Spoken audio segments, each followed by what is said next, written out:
What is going on, everybody? My name is John Solo, and today we're going to go over some fun facts and Easter eggs you can find in Pixar's newest film, Coco. The movie still hasn't been released here in America, but what's cool is it debuted in Mexico on the 27th of October. So we've already got some insight on what to keep our eyes peeled for, in addition to some behind-the-scenes trivia. And because I'm so excited to talk about this movie, I say we jump right into it. Sit back, relax, and hit that like button. Here's some fun facts you should know and Easter eggs you can find in Coco. The director of Toy Story 3, Lee Unkrich, pitched the idea for Coco all the way back in 2010. Production started in 2011, making this the longest Pixar has ever worked on a project. In Brazil, the title was changed from Coco to Viva because in Portuguese, Coco means, I'm pretty sure you can guess what it means, and if not, here's your clue.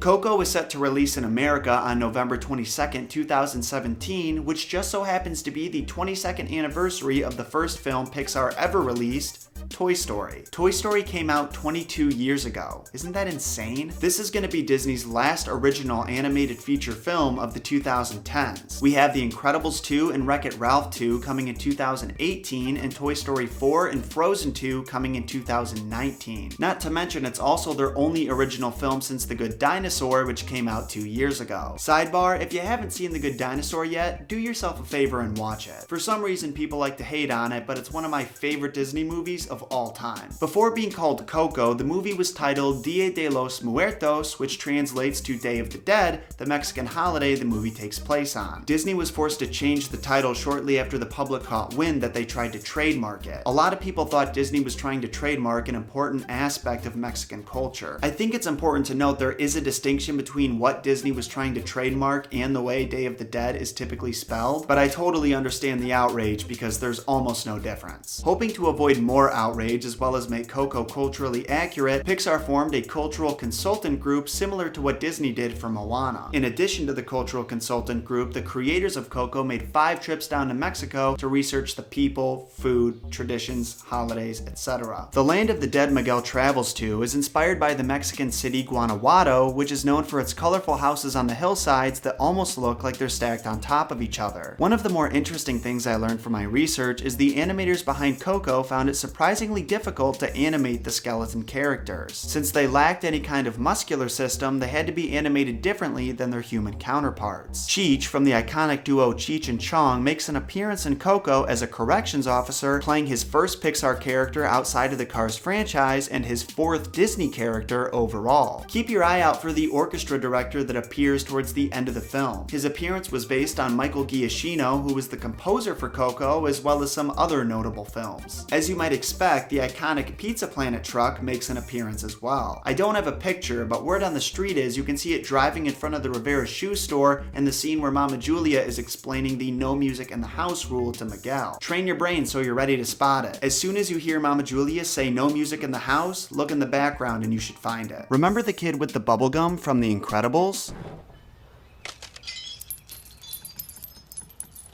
Well, the kid from Coco with corn on the cob would like to have a word with him. This luchador mask is based on the famous Pixar ball. The name of the graveyard in the town Miguel lives in stands for Saint Cecilia. In the Catholic faith, Saint Cecilia is considered the protector of musicians. You may have noticed a surplus of orange flowers in the trailers, and there's a reason for that. The flower is used in the tradition of Dia de Muertos in Mexico to connect the living from the dead. Because of its orange color and unusual smell, it's said the dead can follow it and return home. That's why the bridge that connects the land of the living to the land of the dead is made of orange flowers. I think that's my favorite design choice of the whole movie. And with that comes the end of today's episode. I hope you enjoyed it and learned yourself a little something. If you like this video, make sure you hit that like button, subscribe, and turn notifications on so you'll be notified whenever I upload more content just like this, and share this video with some Pixar loving friends. As always, the links to my Facebook, Twitter, and Instagram are in the description down below. Give those a follow for even more Disney content and to stay updated on what I'm doing between videos. Thank you all so much for watching. Until next time, my name is John Solo, and I'll see you soon.